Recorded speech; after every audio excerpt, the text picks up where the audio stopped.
하루 사이에 5조 원이나 증발해버린 카카오 주가.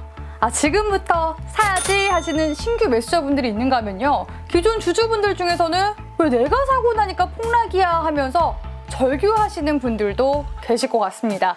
오늘 그런 분들을 위한 영상을 준비를 해왔는데요. 이 카카오 대체 언제 물타기를 해야 하는 걸까요? 신규 매수는 지금이 적기일까요? 아니, 지금이라도 손절을 해야 하는 걸까요? 궁금하신 분들은 영상 끝까지 시청하시라는 말씀 드리고 싶습니다.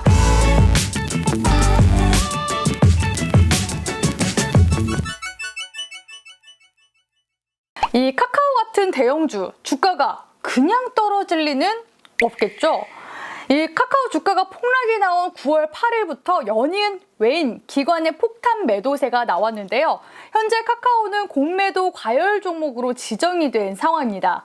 이렇게 외인과 기관이 던진 데에는 이유가 있었는데요. 바로 중국발 트라우마 때문입니다. 지난해 10월 알리바바의 창업주인 마윈이 이 중국의 금융 시스템을 정면 비판한 적이 있었는데요. 이 사건 이후 알리바바의 금융 계열사인 엔트그룹은 상장이 중단이 되기도 했고요.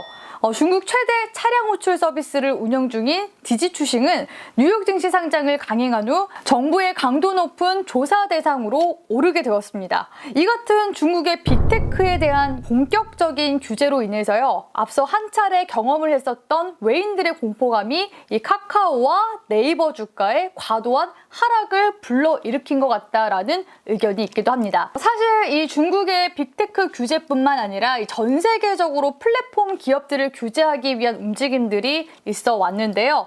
이 포스트 코로나 시대가 도래하면서 온라인 플랫폼의 영향력이 커졌기 때문입니다. 이런 와중에 우리 금융당국에서 금융 플랫폼에 대한 규제 이슈가 불거졌는데요. 카카오 주가가 폭락하기 전일인 7일 금융당국은요, 네이버 자회사인 네이버 파이낸셜과 카카오 자회사인 카카오페이 등에서 제공하고 있는 펀드, 보험 상품 등의 판매가 이 금융소비자보호법을 위반한 행위로 판단을 했습니다. 그 이유는요, 이 금융상품 중개를 하는 금융 플랫폼은 금소법 대상이 되기 때문에 금융사처럼 금융위에 등록을 하거나 인허가를 받아야 하는데, 이 빅테크 금융 플랫폼의 경우 인허가 없이 상품을 판매하면서 법령을 위반했다는 겁니다. 이로 인해서 금융 플랫폼들은 이달 24일까지 중개업자 등록을 마치거나 제공해오던 서비스를 중단해야만 합니다. 그러면 이 추석 연휴 지나고 각 기업들이 중개업자 등록을 무사히 마쳐야지만 주가가 반등이 나올 수 있다라고 해석을 해볼 수가 있는 거겠죠. 이 카카오의 주가 흐름을 보기에 앞서서 카카오 주가 크게 빠질 수밖에 없었던 이유를 한번 살펴보고 가도록 하겠습니다. 이 하반기 카카오뱅크, 카카오페이 등 이 자회사 상장 이슈로 6월까지 고공행진했던 주가에 브레이크를 준 건 다름 아닌 카카오페이 때문인데요. 이 카카오페이의 IPO를 앞두고 있는 상황에서 핵심 사업 모델이 중단될 수 있다라는 그런 우려까지 더해지면서 네이버보다 상대적으로 더 큰 낙폭이 나온 것이라고 볼 수가 있겠습니다. 카카오페이의 경우 2020년 투자 및 대출 보험 매출 비중은요 22%대지만 네이버는 관련 매출 비중이 미미한 수준입니다. 물론 카카오페이에서는 현재 제도적 요건을 준수하면서 금융 서비스를 제공하고 있기 때문에 이 추가 보완도 적극 검토하겠다라고 밝히기도 했었죠.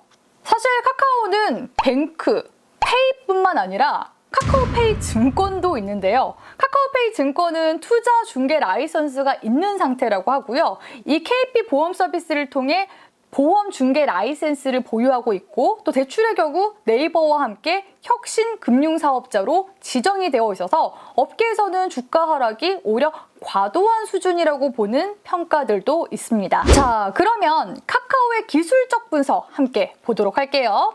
이 카카오의 월봉상 차트를 보면요, 양음으로 주가가 빠지는 모습을 보실 수가 있습니다.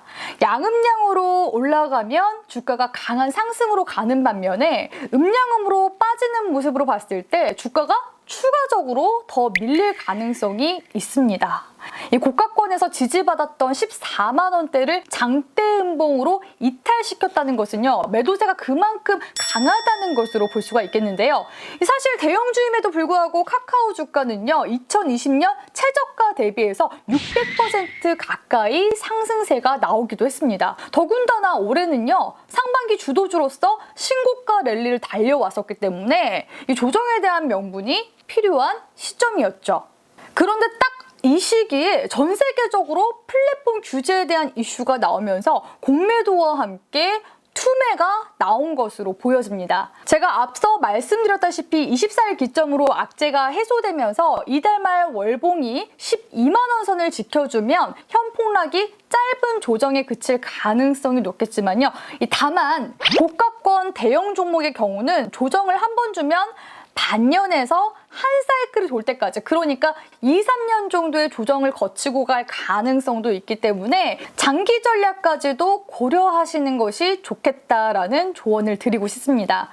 그렇기 때문에 이 12만 원 선 이탈 여부를 기점으로 비중 축소 관점을 유지하는 것이 좋겠고요. 12만 원 선 이탈 시 9만 원 구간까지 조정을 줄 가능성이 높습니다. 만약 신규 매수를 고려하시는 분들이시라면요, 12만 원 선을 매수 시점으로 보기보다는 반등이 나오는 구간을 보고 진입을 하시거나 내지는 이탈 시 9만 원 부근을 매수 시점으로 잡는 것이 가격적인 메리트가 있겠다라는 전략을 드리도록 하겠습니다. 최근 카카오의 주가가 무너지면서 이 영상 보시는 분들 아마 다른 수많은 영상들도 많이 찾아보셨을 것 같습니다. 주쌤의 견해가 100% 답이 될 수는 없지만요, 이 최소한의 전략에 있어서 가이드가 되었으면 좋겠습니다. 이 카카오 주가 향방 보면서 주쌤도 간간히 이 카카오 주가 전망과 관련된 영상 다시금 업데이트 도와드리도록 할 테니까요. 채널 구독하시고 잘 챙겨보셨으면 좋겠습니다. 끝으로 주쌤 매일 월요일에서 금요일 저녁 9시 유튜브 스트리밍 방송도 이제 시작했으니까요. 궁금한 질문 스트리밍 방송 통해서도 많이 남겨주시길 바라겠습니다. 그럼 오늘도 가져와!